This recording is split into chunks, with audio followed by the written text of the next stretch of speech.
Hi friends, welcomes to Pavi's gallery. இன்றைக்கி நம்ம பார்க்க போகிறது சூப்பர் சிங்கர் ஜூனியர் 10 கிராம திருவிழா தாங்க.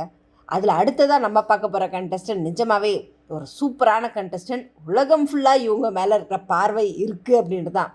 அப்படி யாருன்னு யோசிக்கிறீங்களா? யாழ்ப்பாணத்தை சேர்ந்த நம்ம பிரியங்கா தாங்க. ஆனால் ஒரு தமிழர் பொண்ணு ஸ்ரீலங்காவா அப்படின்றது போது நம்ம மட்டும் கிடையாதுங்க, எல்லா உலகத்துலேருந்தும் அவ்வளோ ஒரு இது அடுத்தடுத்தவங்க எப்படி இருக்காங்க அப்படின்றத பற்றி. ஸோ அந்தளவுக்கு ஒரு பெருமையை சேர்த்துட்டு இருக்கிற பிரியங்கா சூப்பரான ஒரு பாட்டை பாடியிருக்காங்கன்னு தான் சொல்லணும்.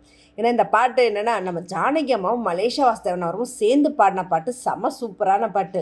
எட்டுப்பட்டி ராசா படத்துலேருந்து பஞ்சு மிட்டாய் சீலாகிட்டு. ஆக்சுவலாக இந்த பாட்டில் நம்மளுடைய நெப்போலியன் சாரும் குஷ்பு அவருக்கும் செம சூப்பராக நடிச்சிருப்பாங்க. அந்த சும்மாடு தலையில் வச்சு சாப்பாடு எடுத்துகிட்டு போகிறது, ஒரு ஹஸ்பண்ட் அண்ட் ஒய்ஃப் அந்த லவ் எப்படி இருக்கணும் அப்படின்றத செம சூப்பராக எக்ஸ்பிரஸ் பண்ணியிருப்பாங்க இந்த பாட்டில். பாட்டை பார்க்குறதுக்கும் சரி கேட்குறதுக்கும் அவ்வளோ அருமையாக இருக்கும். ஏன்னா ஒவ்வொரு விஷயமும் சூப்பராக இருக்கும். ஏன்னா தேவா சாரோட இசைக்கு அடிச்சிக்க ஆளே கிடையாதுன்னு தான். அப்பேற்பட்ட சாங்கை ஸ்டேஜில் செமையாக பாடி முடித்ததும் நம்மளுடைய மனோஜி சொன்னார் தான், பிரியங்கா செம சூப்பராக இருக்குது, அருமையாக பாடியிருக்க அப்படின்னு முடிச்சதுமே சித்ராம்மா ரொம்ப சந்தோஷமாக இருக்குது, ரொம்ப ஹாப்பியாக இருக்குது. ஏன்னா போன தடவை இருந்ததோட இந்த தடவை வாய்ஸ் நல்லா இன்னும் ஓப்பன் பண்ணி பாடியிருக்கீங்க, ரொம்பவே நல்லா அழகாக இருந்து சின்ன சின்ன விஷயங்கள் எல்லாம் மட்டும் இதாக இருந்ததையும் நீங்கள் இப்போ வந்து நல்லா கரெக்ட் பண்ணிட்டு வரீங்க, ரொம்ப அருமையாக இருந்தது அப்படின்னு சொல்லி முடித்தாங்க. உடனே இமான்ஜி அவர்கள் ரொம்ப சூப்பராக பாடியிருக்கேங்கண்ணா பிரியங்கா, ரொம்ப அருமையாக இருக்குது. மேலும் உன்னை வந்து நான் மட்டும் இல்லை, உலகத்தில் இருக்கவங்க எல்லாரும் பார்க்குறாங்க, ஒவ்வொரு நாட்டிலேருந்தும் உன்னை வந்து ரொம்ப வந்து கவனிக்கிறாங்க. ஸோ அவங்களோட கவனிப்பும் அவங்களோட பார்வையெல்லாம் மேலே இருக்கிறதுனால நீ அதுக்கேற்ற மாதிரி பர்ஃபார்ம் பண்ணணும், சூப்பராக அடுத்தடுத்த ஸ்டேஜுக்கு நீ போகணும், அவங்களுடைய எல்லாருடைய ஆசையும் நீ நிறைவேற்றணும் அப்படின்றது மாதிரி சொல்லி மட்டும் முடித்ததுமே நம்மளுடைய மனோஜி இருந்துட்டு, சார் நிஜமாகவே நீங்கள் சொன்ன மாதிரி லாஸ்ட் வீக் ஒரு ஜெர்மனுக்கு ஒரு விஷயத்துக்கு போயிருந்தேன், ஒரு ஃபங்க்ஷனுக்கு.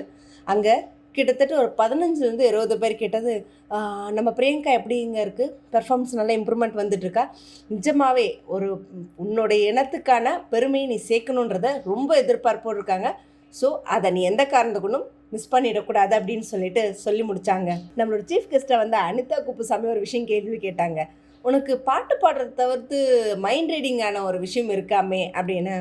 ஆமாம் அப்படின்னு சொன்னாங்க. ஸோ எனக்காக ஒரு மைண்ட் ரீடிங் ஏதாவது ஒன்று பண்ண முடியுமா அப்படின்னு கேட்டாங்க. பண்ணுறேனேன்னு எதை பற்றியாக இருந்தாலும் சரி, யார்தாவது ஒருத்தருது அதுக்கு உடனே யாரை வேணாலும் நீ எடுத்துக்கலான்னு சொன்னவொடனே நான் மாக்காப்பாவை எடுத்துக்கிறேன்னு, என்னம்மா என்னை எது வச்சு டெஸ்ட் பண்ணுறியா அப்படின்னு சொல்லி கலாய்ச்சாங்க.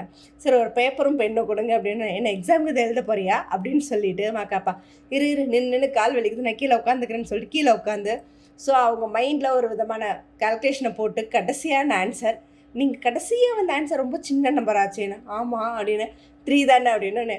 ஆமாம் 3 தானே, யாராவது இங்கேருந்து சொல்லி கொடுத்தீங்களா? மாக்கப்பா எப்பவும் போல் கலாய்ச்சிடும். நிஜமாகவே செம சூப்பராக இருந்தது அவங்களோட பர்ஃபார்மன்ஸ். ஏன்னா இந்த ஒரு சாங்கெல்லாம் பாடுறதுக்கு ரொம்ப எனர்ஜியும் ரொம்ப கான்சன்ட்ரேஷன் தேவை. அந்த கான்சன்ட்ரேஷன் எனர்ஜி இருந்தால் இன்னும் பிரியங்கா அவங்களுடையதுக்கு இன்னும் அடுத்தடுத்த லெவலில் போய் செம சூப்பரான ஒரு லெவலில் இருப்பாங்க அப்படின்னு நம்ம ரொம்ப எதிர்பார்ப்போடு இருக்கும். ஸோ வெயிட் பண்ணிகிட்டே வரும் பிரியங்கா அடுத்தடுத்து அவங்களோடதில் எந்த அளவுக்கு அவங்க ஃபுல்ஃபில்ஸ் பண்ணிட்டு வராங்க அப்படின்றத. இதை பற்றின கமெண்ட் பாக்ஸில் கொடுங்க. இந்த மாதிரி இன்ட்ரெஸ்டிங்கான அப்டேட்ஸ்க்கு என்னோடய சேனலை சப்ஸ்கிரைப் பண்ணிக்கோங்க, பக்கத்தில் இருக்க பெல் ஐக்கானும் கிளிக் பண்ணிக்கோங்க, நோட்டிஃபிகேஷனை மிஸ் பண்ணாமல் இருக்கிறதுக்கு.